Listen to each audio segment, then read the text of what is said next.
It's good to be almost home. Jill's a Philly girl, but I'm a Scranton guy. And I like Luzerne County. Bill, thank you for that introduction. Thank you, thank you, thank you. And you must be freezing out there. You don't even have a coat on, child. What's the matter with you?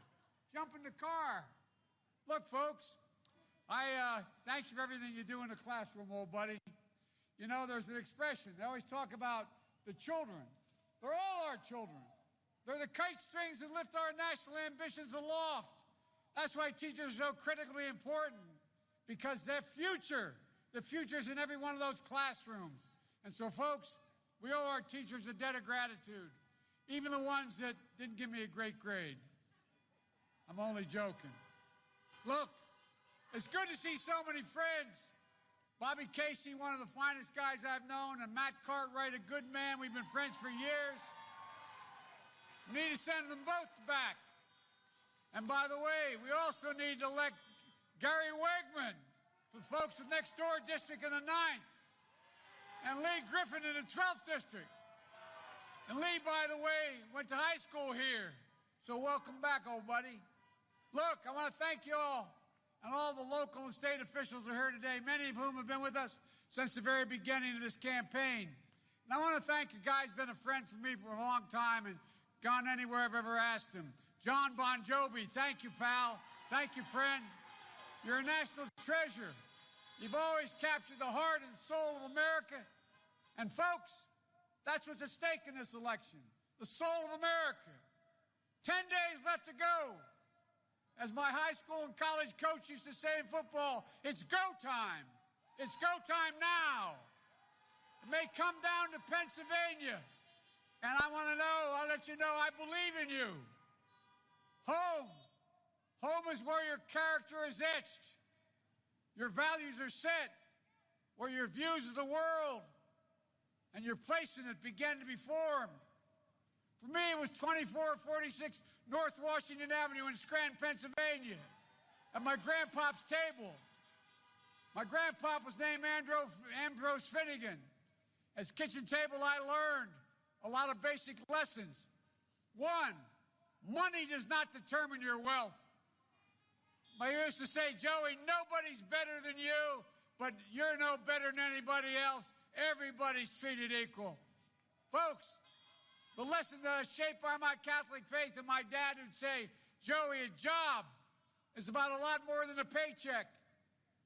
I swear to God, when he lost his job in Scranton, and Cole died early on back then, moved down to Claymont, Delaware, he used to say, Joey, a job's about a lot more than a paycheck. It's about your dignity. It's about respect. It's about your place in the community. It's about being able to look your kid in the eye and say, honey, it's going to be okay, and mean it. I've never forgotten that. How many people today, hard-working folks like around my kitchen table, can look at their kids and say with certainty, everything's going to be okay, and mean it. Over 55% of the American people say if they got a bill for more than $400 they didn't expect in a month, they'd have to sell something or borrow the money. Times are hard. Unemployment is way up. People are worried about making the next rent payment or the mortgage payment. 20 million people worried about whether they can make next month's mortgage payment. Where their health care is going to be ripped away in the middle of a pandemic. Worried about sending the kids to school and worried about not sending them to school. You see, folks at the top, they're doing a whole lot better. And they wonder, who's looking out for me? Who's looking out for the average person out there? People I grew up with in Scranton and Claymont, Delaware. Donald Trump's presidency, guess what? You know, more than 220,000 people are dead in America because of COVID-19. Yesterday was the highest number of new cases since it all began, 85,000 new cases in one day.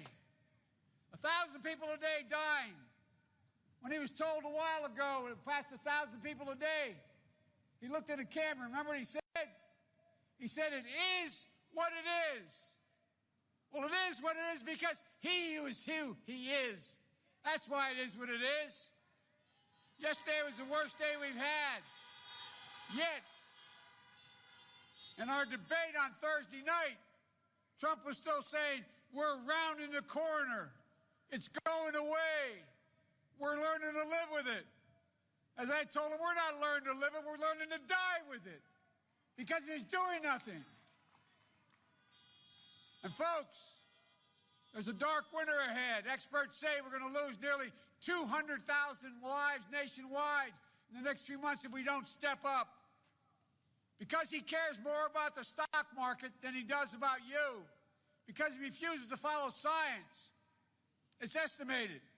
These are facts. His own people tell him, if we wore these masks over the next few months, we could save 100,000 lives. You know what's really sad about all this?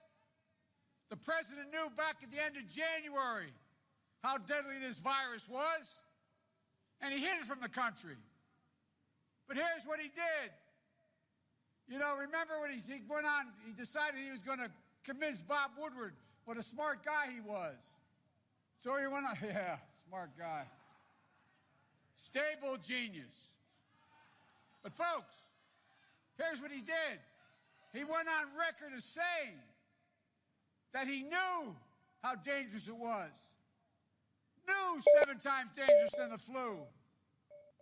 But what did he do?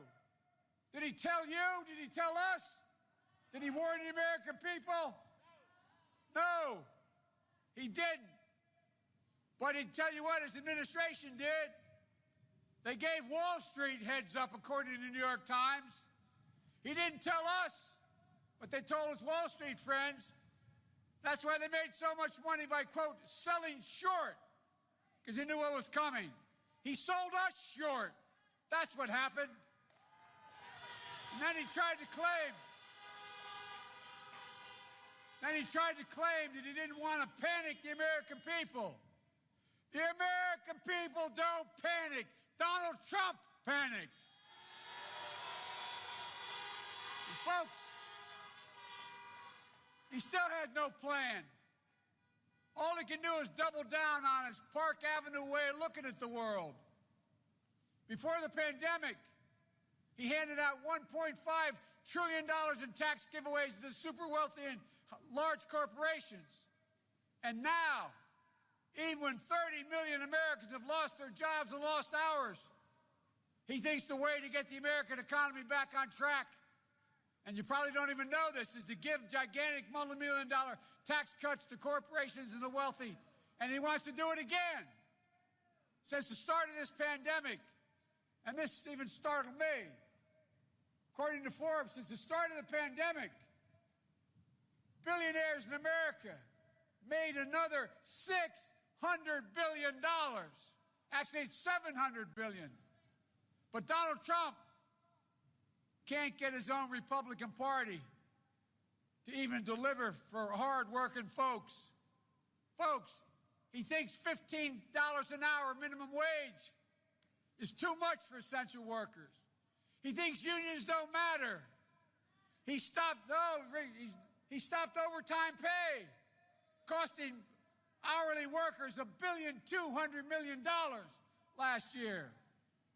He said you can no longer deduct union dues. And he talks about being for the working guy. 4 years in, he still hasn't gotten legislation passed to protect pensions or working people.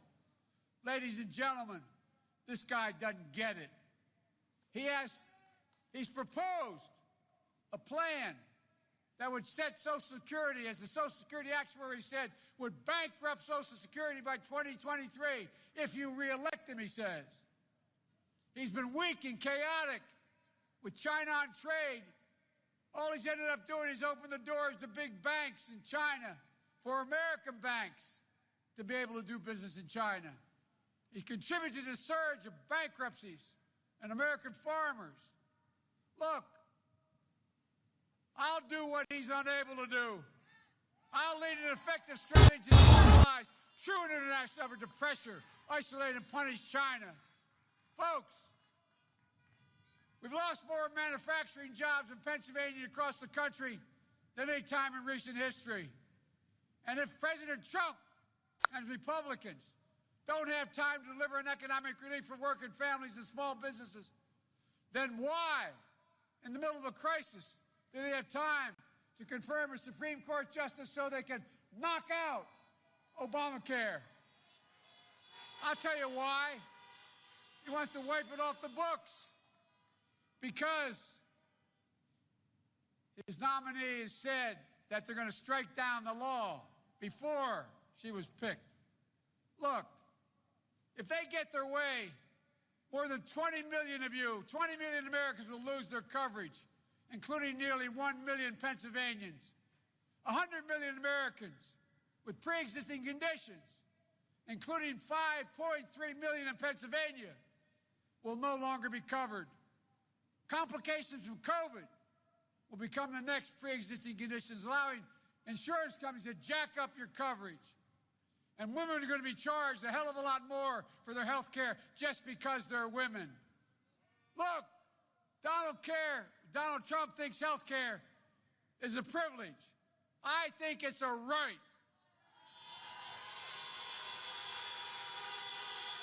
Look, but nothing is more offensive than the way he's spoken about